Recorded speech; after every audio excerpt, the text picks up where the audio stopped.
Hello beautiful Brunei, welcome to another new episode of The Real Show. My name is Delgo. Today we are going to talk about the movie Kingsman, The Secret Service. With me as usual is Zul Majdi. You can't see me on the other camera, so you can see us on this camera. And also our special guest today is none other than my good friend Terence Hutt.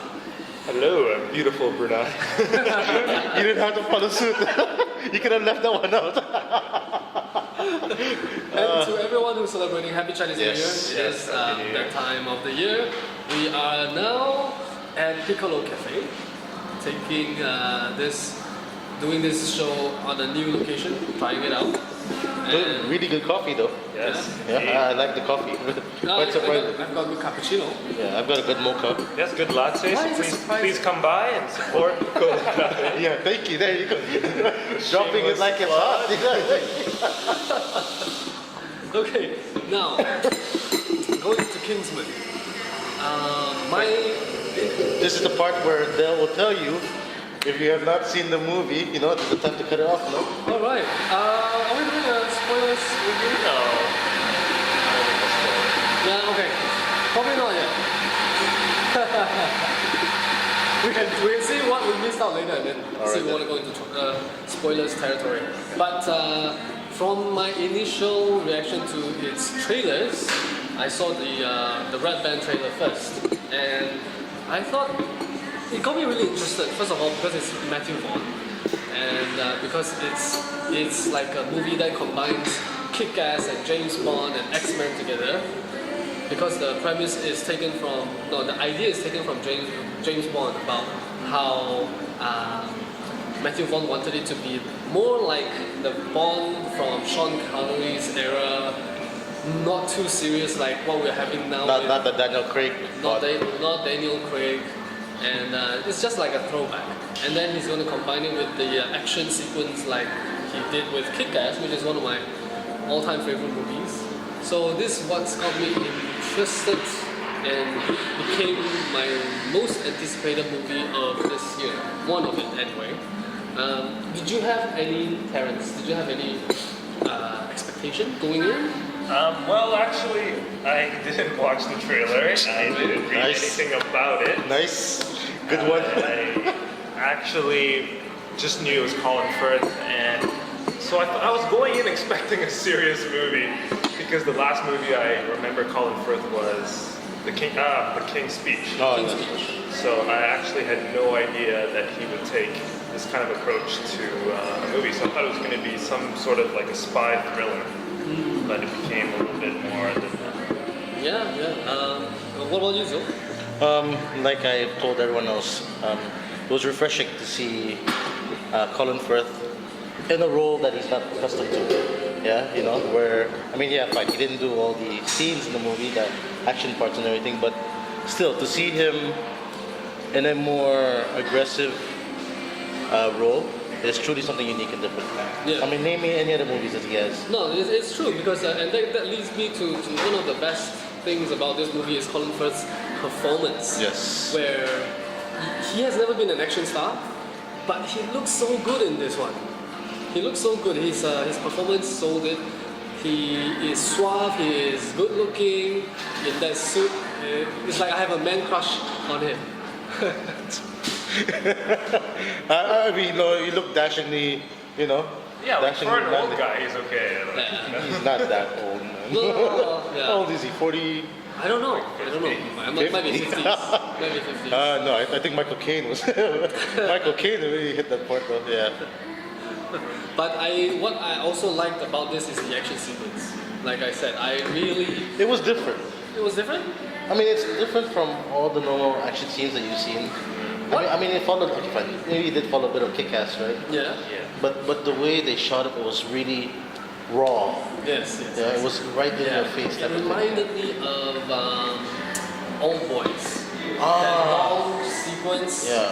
When for Kingsman in the church. See, Oh, there yeah. was a long sequence of action. Like there's no cut in between, but not as long as Old Boy, of course. But still, it had that. Like you said, it was really raw and it was really intense. and it was really violent as well. So it reminded me of Old Boy. Yeah, no wonder you asked whether or not it was censored, right? Yeah. Yeah. No, it reminded me of Kill Bill in a way, with kind of like the over-the-top violence, where it was like really graphic, but it wasn't scary. And normally, how I gauge it is when I go watch a movie with my wife, Mel. Just kind of like that. For what, 2 nights? And normally it's like I gauge how scary a movie is by how often she squirms, pulls up the sweater, or like grabs my arm. So and she didn't do that throughout this movie. Interesting. So I felt like this was actually a good movie to take your significant others for those of you out there. It also reminded me, that sequence, right? It also reminded me of the Red Wedding. Remember Game of Thrones? Oh yes. Right? That whole slaughter fest. Yeah. Yes. That was definitely a lot more dramatic and shocking. Yeah. But also there was another sequence in the beginning in the pub where Colin Firth used the umbrella to knock down a few thugs. Yep. Yeah, those two were the main standout when it came to action. Those two stood out the most to me. Yeah. What else stood out for you, Zul? No. Okay. My favorite parts of the movie, or what are the plus parts of these movies? Yeah. I gotta say, Colin Firth. You know what I mean? Yeah. He really delivered. I think a really good performance in this movie itself. I'm a sucker for all of his other movies, like obviously, what was it? Bridget Jones' Diary. And of course, Love Actually and everything. But to see him in this, role, is truly something that's such a feat. And I hope he looks into doing More? Okay, I won't say more now. I mean, maybe every 2 years come up with one. Yeah. You know what I mean? Something that's a bit more fast-paced compared to his very witty and charming type of movies that he does. And But Matthew Vaughn did say that if they're going to do a sequel, he's going to try to bring back. No. I think.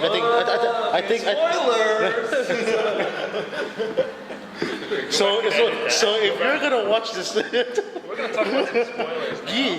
I should have. What?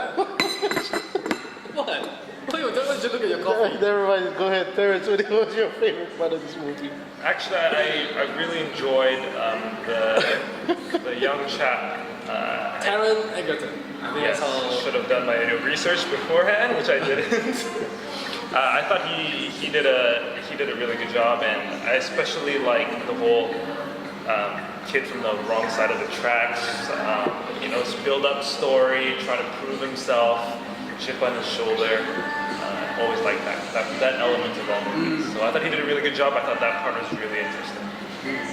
But then also, there was one bit where I didn't like. Oh, okay. Let's leave this for spoilers. Dude, it's too late. You spoiled the whole thing. Oh yeah, you did. He did. Yeah, bringing someone back. We don't know who. Okay, we don't know. Blur out that name. Now you know what I mean? Bringing That would be called the name. Okay. What I wanted to say was that there was this. They worked that dog in, right? Where did you see it coming? You must have seen it coming, you guys. Did you see it coming? Like what's gonna happen to the dog, right? No, I didn't. No. In these type of scenarios, when you get a buddy system, one buddy has to be sacrificed. Usually, no. No, man, no, because there was another story or another movie in the past where you're supposed to befriend this dog, get it to become your like a really good friend, and then at the end of the training, you're supposed to kill it. Oh. Have you guys never seen No, that? I've not seen that. What movie is that? I can't remember. So this is a spoiler-filled movie, just so you guys know. I'll put it in the description. No, They're against animal violence. Maybe you should stop listening. no, but then that's why I didn't like it. But I guess since you guys didn't know about it, then it's only me, and that kind of. What movie was that? I don't know. I once I saw the dogs. Once I saw how they had to choose and pick a dog to be their friend, I knew that they will be asked to kill it. That's what's kind of a negative for me. In the sense that I can anticipate it already, I saw it coming, and I didn't feel that. It was compelling enough. Yeah, it was just like something reused, something from the old, and reused it here. So I didn't really like that part. Any negatives? Oh, okay. Okay, why don't you go first? Okay, I know. Terrence mentioned earlier that he liked the part where the kid from the wrong side of the track, whatever. I don't know. It didn't hit me well. The whole thing. Yeah, I think the build up to it was not as strong as all the other parts of the movie. Number one, number two, the whole training sequence. You know what I mean? You know, how long do you think they were in that training segment? 3, 4 days? 3, 4, 5 days? No, a week? No. In real time, in their time, Yeah. it's supposed to be longer than that. Yeah, because the puppy's like that big. Yeah, but then, what's his name? Valentine, right? Yeah. How long do you think Valentine had? It looked like Valentine executed the whole plan really fast. Yeah. You know what I mean? So I think the timing itself threw me off a bit. That's why I said to myself, like, how did this guy go through spy training so fast? You know what I mean? Okay. Yeah, and how did he learn all of that in one thing? Well, he knew how to parkour already. Yeah, okay, fine. He had flexibility. The parkour part, yeah, And he's smart. all of a sudden he can parkour, he can do all of It's this. not all of a sudden. He could have done that long. I mean, he showed that in the beginning of the movie he could parkour. I think maybe if they just reworked that whole scene back where he got into the whole thing, then probably I wouldn't have so much. Okay. Yeah, that and there are a few other parts though. It'll come later. Don't worry. Right. What about you, Terrence? Actually, I mean, for me, I thought I was okay with those parts because I didn't know it was going to be a satirical take on spy movies. And so when I kind of was like, oh, okay, it's going to be this kind of movie, then I took everything in stride, actually. I thought it was really good, and I thought it was... I know it's a negative section of the movie. He's still new to this. I gotta look at movies with a more critical eye. Oh, so you really liked it then? Yeah, I quite enjoyed it. Okay. Quite enjoyed it. Okay, well for me, and why I don't like James Bond movies is this. When you have like a million bullets flying at you and you still don't get hit, it's a little bit much. It's a little bit too good of a spy. And then that happened when they were at the hideout and Eggsy was chased by all these All those like guys, 50 guys. more than 50 I think. So they chased him and then they shot at him, he doesn't get hit, and then they kept chasing him until he reached the plane, right? And then when he came back, he decided he had to go back in. When he went back in, there's nobody there. Yeah. And that kind of threw me off, so I didn't like that part of the movie. My negatives are just those two. So George, check out your notes. I'm trying I can't remember. Prepare. I watched this a week ago. You guys just watched it recently. The ending.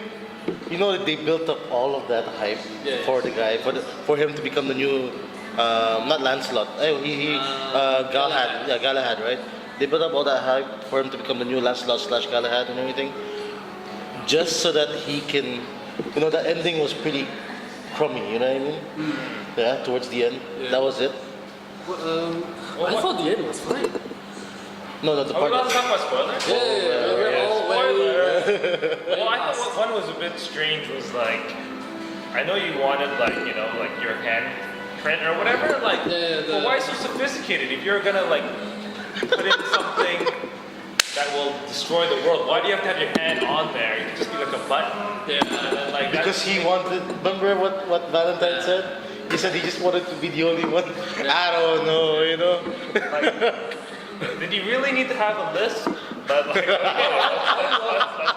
I loved the list. And it was Samuel Jackson suggested it to Matthew Vaughn. That he wanted to do it within the list. And because Vaughn, what, like tech geniuses in the world have lists? no, because it's a satirical movie, right? So he wanted to add a little bit more flair, give his character a little bit more Wearing a cap to become a villain? to look less like a villain. I don't know. No, the idea was to look less like a villain because he wanted it to be more like a thug-ish kind of character. That's why the list, and that's why the cap. Yeah. Did anything else pop into your head? No, I you know. Oh, don't. No. This is not a negative. You know, what's her name? His henchman. Oh, Gazelle. Yeah. Her name is Sophia Butella, I think. That's how you say it. Batilla.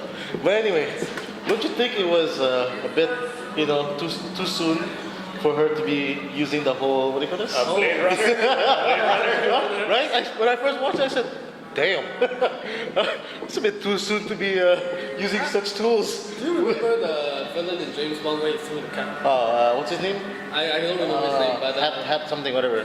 Doctor. I said Doctor No. Dr. Hat? Dr. No's henchman? Yeah, what's his name? Dr. No? Whatever. I don't know. I just remember that hat. Did that guy come out pretty early in the movie as well, in James Bond? Yes, he did. He did? Yeah. And he. So maybe that's why. Yeah. No, but I'm talking about the whole. The Gazelle? Yeah, I'm talking about the whole Blade Runner. Yeah, with with guy from South Africa. Yeah, South Oscar Africa. Pistorius. Yeah, Pistorius is the death. I'm just saying that. That was just. Okay. Anyway. Did you guys notice Mark Hamill? No, Luke Skywalker. I saw him in the credits. I'm like, where? Did you? No, where was he? It took me a while too. It took me like a few frames, and then I thought, wait a minute, isn't that Mark Hamill? Where? He's the professor guy. In the beginning of the movie. Oh my goodness. Okay, he's okay. fat. No? Professor? Professor? The one they saved from the snow lodge. Professor Arnold or whatever? Yeah. That was him? That was him. I Yeah. don't know what he's He gonna looks look like in the next Star Wars movie. Yeah. But good job for casting him though. I didn't see that coming. Okay, so before we end, how about final thoughts and your score for the movie? So, I hope they don't come up with a second part. really, I want to see a sequel. I don't know. I mean, they should just roll with this now, let it be, Huh? and don't make any more sequels. No. I would like to see a sequel. No. And Colin Firth needs to be in the sequel. Exactly. I mean, they didn't. Okay, fine. They killed him off, right? Yeah. But they didn't go into the whole Or how detail. they Yeah. bury him and Yeah, retrieve his body yeah. and So all that. maybe, right? No. Maybe. It could be flashbacks in the sequel, right? Or his younger self. I don't know. I don't know. I'm giving this movie a 7.5. 7.5. Yeah. Okay. Something there that disappoints me. I just don't know what it is right now. Okay. What about Terrence? Actually, I like it. It's kind of in the same vein as how I enjoyed Guardians of the Galaxy, where it's like a satirical take on superhero movies. This is a satirical take on spy movies. So I'm hoping to see a sequel. Sorry, Zul, I disagree. And I'd probably give it an 8 out of 10. Okay. And for me, I really enjoyed it, though I expected more because I thought it would be on the level like Kick-Ass, but it wasn't. And so I was disappointed a little bit. So I'm going to give it an 8 out of 10 as well. Alright. That's it for our review of Kingsman, The Secret Service. Thank you for watching. For previous episodes, feel free to check out our YouTube channel, youtube.com/askthereelist, or you can email us questions as well, askthereelist@gmail.com. Comment. Yeah, and comment on the video, like, subscribe to us if you like it. So You probably want to ask about how good the coffee is and whatnot. Just drop comments. Alright, that's it. Thank you very much. Thanks for watching. Take care. See you next time.